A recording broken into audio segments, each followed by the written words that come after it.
Hey, what's going on, everybody? My name is Corey, better known as the Seaman, and I want to welcome you to another edition of the Seaman's Cinema.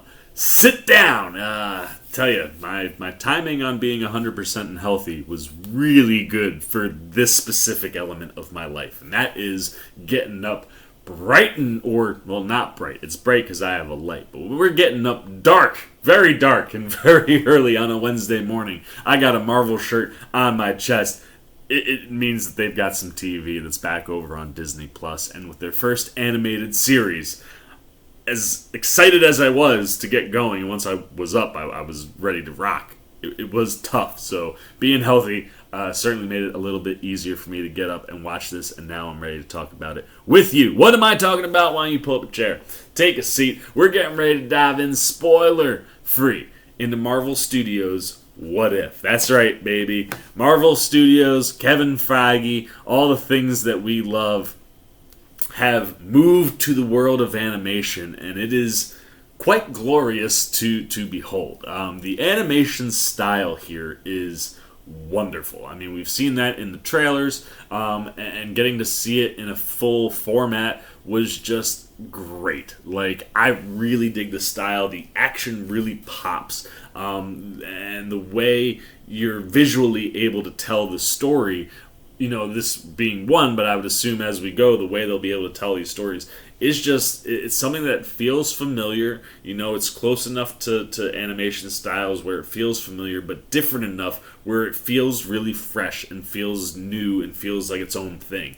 And I really think it pops. Like, as soon as it came up, I was like, they gave you like the mild spoiler, they gave you like the Marvel Studios normal title card, and then like sketched it to be animated. And as soon as that happened, I was like, oh yes, I'm so excited to go to this place, because if you follow me, you know I love animation. I mean, I am a giant kid at heart.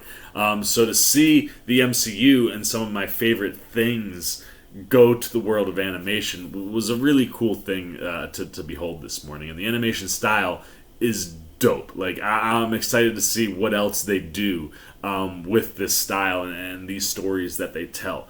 Brian Andrews is your director, and AC Bradley is your writer here. The two of them, I think, do a really excellent job. I think the way in which Bradley adapts this first story, which, mild spoilers, is the Captain Carter story. It really works. Like, you can tell that Bradley has a very firm grasp on the MCU as a whole, and has a firm grasp on these different stories, so that we can feel confident as an audience that when he goes to the shelf and goes, I'm going to take this one, and he puts it down on his table, that he's changing the right thing and adapting the story in a way that makes sense based off of that change. And while all of the beats for Captain Carter hit just the way you would think they hit, the thing that I really dug were the surprises of that change. Like the fact that Peggy Carter becomes the super soldier. I like the things that then transpire in the course of the storytelling. I think Brian Andrews does a fine job. This thing is paced very quick. I think if there's one knock to have at this point, it was a little disappointing that it really was just the retelling of Captain America: The First Avenger with Peggy Carter as your frontman.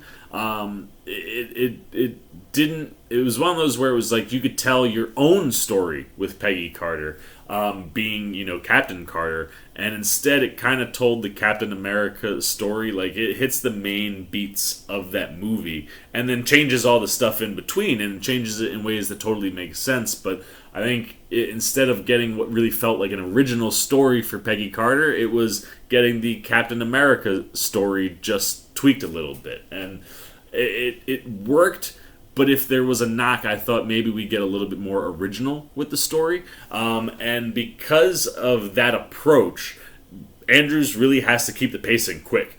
And you really kind of fly through that Captain America story. And it's a little jarring at first. But I think as we go and you kind of get used to that feel and vibe, this should work. And hopefully it'll just be a couple episodes that maybe feel like this until we start to hit points where it's like, oh, now we're getting into like the MCU storytelling, how this show will tie into everything else. Because as Feige has said, this is an MCU show, so it is canon and part of the overall story. And certainly with the multiverse opening, it would make a ton of sense that you'd have all these different little pocket peeks at what these universes look like. But I feel like we're going to get to a point where this starts to feel like, despite being anthology driven, it is starting to tell or shape or form a more solid story that's connective to the overall story.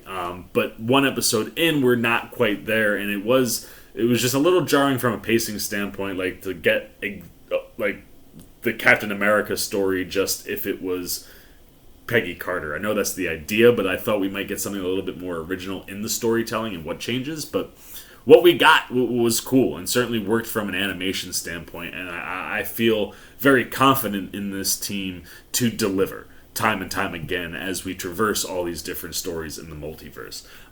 From a performance standpoint, we're getting the actors that played themselves in the movies, so they obviously all work really well and all do a great job. I don't want to tip who is involved and who we spend time with, because it could maybe tip things that they do in the story.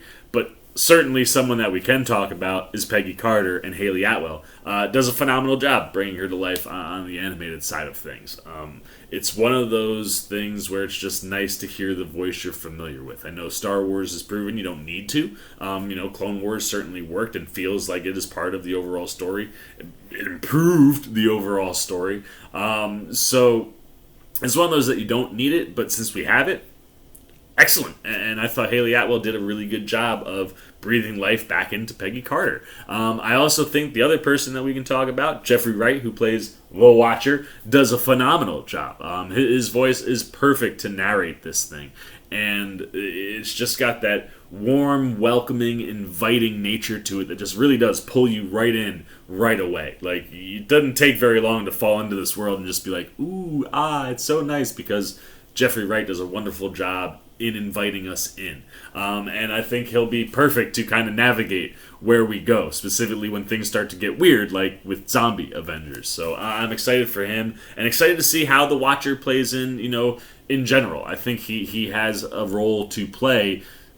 While we know it's to watch things, like, I think he'll be a very key element into whatever the story ultimately is trying to tell us for the overarching MCU story. So I think everything is worth getting excited about here, man. I'm pumped to see where we go. And one episode in, I'm in on What If. So those are all my thoughts. Now it's time to give it a score. So let's get the C-Maniacs up there, the boys. Look, animation is stellar. I think Brian Andrews does a nice job directing here. I think the navigation of the story and the pacing, while it's a little quick, is very effective for what they're trying to accomplish. I think A.C. Bradley, proves right out the gate with this Captain Carter story that he has a very firm grasp on the MCU and knows how to change these stories in ways that make sense. I hope we get some more original content and vibes to some of the movie stories that he chooses to do. But for a start,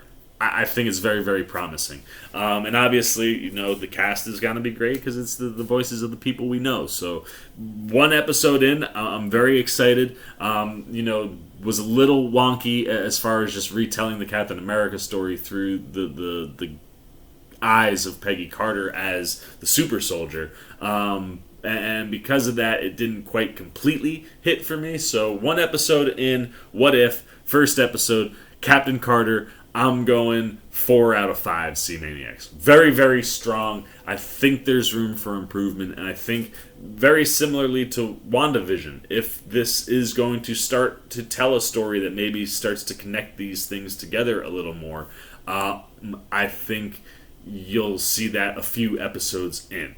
But for one episode in, this feels like what they do in the comics when they do What If. So I'm excited. I can't wait to see where we go next. Now it's your turn, man. I want to know what you're thinking. Did you wake up at the ass crack of dawn like the Seaman to watch What If? And if you did, what'd you think, man? What worked with the episode? Did you think the twists and turns and surprises that Bradley gives us through the episode were cool? Did you like seeing Peggy Carter wield the shield and get to be the super soldier? What are you excited about, and where do you think we could be going? If you haven't watched the episode yet, when are you? Are you planning to? Is this something you just stumbled upon and now you're like, you know what, I wasn't gonna watch this animated show, but one episode in here with Seaman's gotta say, maybe I'll check it out. Where is What If on your radar, and when are you gonna watch it, and are you excited, and what are you excited about? Anything you're thinking, good, bad, indifferent, about What If episode 1 goes down below in the comments section. Look forward to talking to you down there. As always, if you enjoyed this video, please give me a thumbs up, and if you're new, you want to come hang out with the Seaman as we dive into this from a spoiler standpoint. You'll be getting a spoiler review where we'll talk about the specifics and the surprises and twists from the first episode. You want to be here for that, or just any of the coverage that we'll have around What If. You dig what just in general when I'm talking movies, TV, trailers. You want to show a little love, support, and you haven't yet, then come join C-Maniac Nation, man. It's a fun little community, and to do it is really, really simple. All you got to do is jump over there, hit that subscribe button, hit that little bell if you want those alerts, and until next time, for the C-Man's Cinema, sit down. I've been the C-Man. I'm signing off. Oh, hey, what's going on? You must be sticking around because you're looking for more content featuring this guy. Well, guess what? You're in the right place. You can check out more videos right here and right here. And if you have and you want to come join that C-Maniac Nation, you can hit that subscribe right over there.